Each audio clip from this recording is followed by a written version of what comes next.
The Viridian Council had made what they considered a reasonable demand. Humanity would surrender 30% of its agricultural worlds, provide technological schematics for their fusion drives, and accept Viridian overseers on all remaining colonies. In return, the humans would be permitted to exist as a client species under the Council's benevolent protection. Leo Harkin, captain of the UHSF Prometheus, read the ultimatum for the fifth time as his ship cruised through the void toward the Kepler 442 system. The message had been broadcast across every human channel 3 weeks ago, delivered by Ambassador Thulnara with the confident condescension of a species that had negotiated the surrender of 17 other civilizations. "They actually think we're going to roll over," said Bella Torres, the ship's chief tactical officer, leaning against the viewport in Leo's ready room. Her reflection in the reinforced glass showed the hard lines of someone who'd spent 20 years in the fleet, half of it during the Centauri uprising. "The Viridians have never lost a war," Leo replied, setting down his datapad. "Every species they've encountered either submitted after a show of force or got crushed when they resisted ineffectively. They're following the playbook that's worked for 3,000 years. Bella's smile was cold. "They've never encountered humans." Leo stood and joined her at the viewport. In the distance, barely visible as points of light, were the other ships of Battle Group Omega, humanity's answer to the Viridian ultimatum. 48 vessels, each one a masterwork of human engineering and stubbornness. The Viridians had expected diplomats. They were getting the most lethal military force ever assembled by any single species in known space. "Status report," Leo asked. Bella pulled up a holographic display with a gesture. All ships report green across the board. The Excalibur, Valkyrie, and Tempest have completed their scout drone deployments. We have full reconnaissance on the Viridian staging area in the Kepler 442 system. She manipulated the display, expanding it to show a tactical overview. They've got approximately 200 vessels holding position around the fourth planet. Standard Viridian formation, heavy cruisers in the center, lighter frigates on the perimeter. 200 against 48, Leo mused. On paper, we're outnumbered 4-1. On paper, Bella agreed. The Titanic was unsinkable. The comparison made Leo chuckle despite the tension.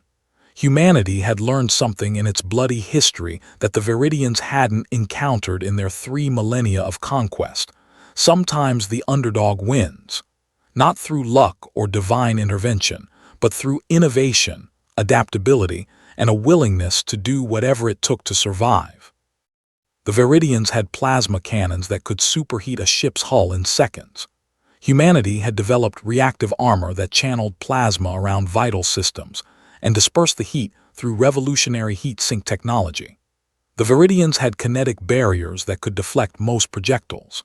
Humanity had designed rail guns that fired tungsten penetrators at relativistic speeds, turning kinetic barriers into liability as the energy feedback overloaded Viridian power cores. But the real advantage wasn't in any single system. It was in how humans thought about warfare. 3 days later, Battle Group Omega dropped out of hyperspace at the edge of the Kepler 442 system. The Viridian fleet immediately detected them and began moving into an attack formation, a standard encirclement pattern designed to overwhelm an enemy through superior numbers and crossfire. "They're doing exactly what we predicted," Bella reported from her tactical station on the Prometheus's bridge, "splitting their forces to envelope us from 3 vectors." Leo settled into his command chair, his fingers dancing across the armrest controls. Around him, the bridge crew worked with the quiet efficiency of professionals who'd trained for this moment their entire careers. "Commence Operation Thermopylae. All ships, execute dispersal pattern Delta 7. What happened next would be analyzed in military academies for generations. Instead of clustering defensively or attempting to break through the Viridian lines, the human fleet scattered. Each ship activated its stealth systems, another technology the Veridians hadn't anticipated and disappeared from conventional sensors. The Veridians found themselves surrounding empty space, their carefully orchestrated encirclement closing on nothing. "Target tracking lost," came the confused report from the Veridian flagship Dominion of Stars. Commander Jelker stared at his tactical display in disbelief. How did they achieve complete sensor blackout? That's not possible with their technology level. His tactical officer's voice was uncertain. "Sir, we may have underestimated their capabilities." Before Jelker could respond, the trap snapped shut. From seemingly empty space, the human ships decloaked in perfect coordination. They weren't where the Veridians expected. They'd used the brief stealth window to reposition, and now they struck from the Veridians' blind spots. The Prometheus led a group of 12 destroyers in a devastating attack run on the Veridian heavy cruisers, their rail guns punching through shields that weren't designed to stop solid projectiles moving at a fraction of light speed. Bella watched her tactical board light up with confirmation after confirmation. Direct hits on the Eternal Radiance, Cosmic Arbiter, and Celestial Judge. Their shields are collapsing, multiple secondary explosions. Leo didn't allow himself to celebrate. "Target their command ship. Disable, don't destroy. We need prisoners for intelligence." The battle raged for 6 hours. The Veridians, despite their numerical superiority, found themselves outmaneuvered at every turn. Human ships worked in coordinated wolf packs, isolating and eliminating Veridian vessels with brutal efficiency.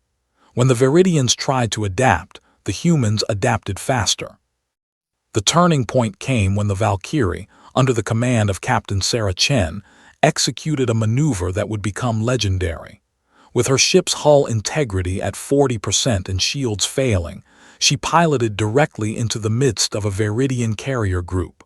The Veridians assumed it was a desperate last stand. They were wrong.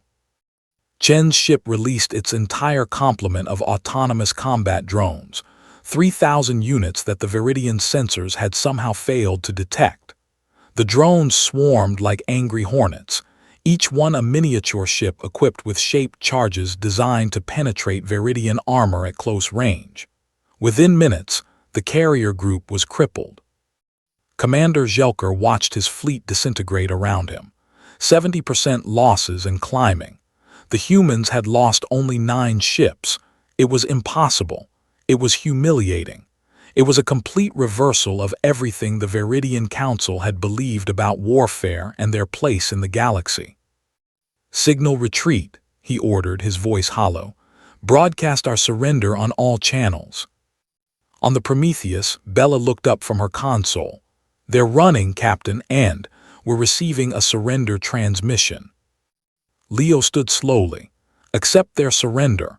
Recall our forces and begin recovery operations for damaged ships." He paused, then added, "And send a message to the Veridian Council.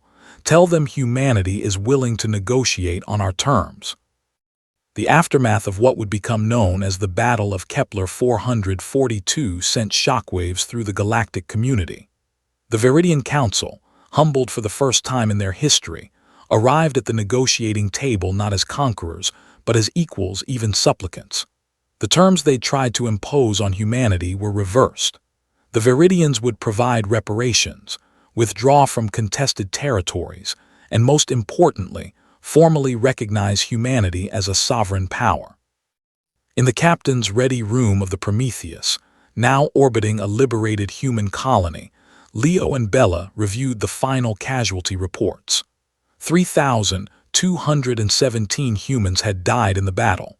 It was a heavy price, but far less than would have been paid in surrender or a prolonged war.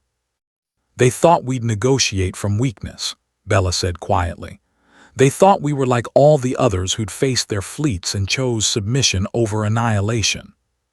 Leo nodded. "They didn't understand that humans don't have a history of submission. We have a history of fighting impossible odds and finding a way to win anyway. Every time someone's tried to conquer us, we've made them regret it." "Do you think they'll try again, once they've rebuilt?" "Maybe," Leo admitted, But they'll never make the same mistake twice. They'll know that humans don't react the way they expect, that we'll innovate, adapt, and fight with everything we have. He smiled grimly. That's the real lesson of this war. Not that we won this battle, but that we changed the calculus for every species that might consider humanity weak. Outside the viewport, the stars shone with the promise of a future where humanity would walk among them not as servants, but as equals who'd earned their place through courage, ingenuity, and an unwillingness to ever surrender.